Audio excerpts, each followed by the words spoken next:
When you're trying to decide which Decagon data logger you need, you only need to know the answers to two questions.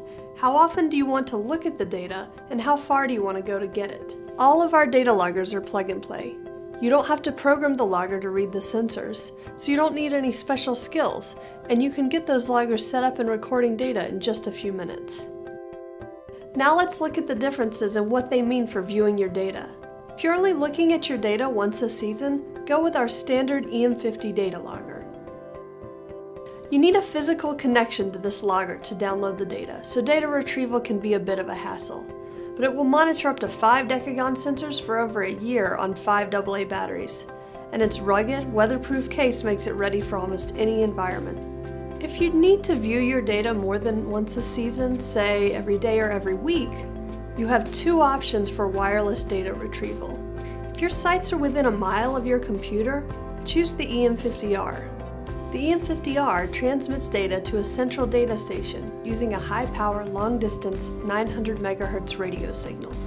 The data station can receive data from dozens and dozens of Em50R loggers, so this is an ideal system for research applications where sites are close together and highly instrumented. Your data station will download data to your DataTrack 3 software on your connected computer as often as you want, from 1 minute to once a day. If your sites are not within a mile of your computer, I recommend the Em50G.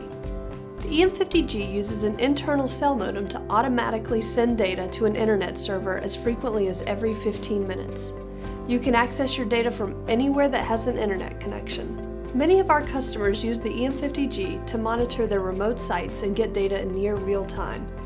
We even include the SIM and a year's worth of service with every Em50G. The last thing I need to mention is the ProCheck. It's not really a data logger, but it is a critical tool for setting up large sensor networks or using our sensors in SDI-12 mode. It can read any Decagon sensor, so you can use it to take and save single-point measurements like you would if you were spot checking soil moisture at different locations. But more importantly, you can plug in any sensor to get functionality information, which is valuable when you're working with a big network of buried sensors. You can also use the ProCheck to address SDI-12 capable sensors. I would not run a large installation or an SDI-12 network without a ProCheck.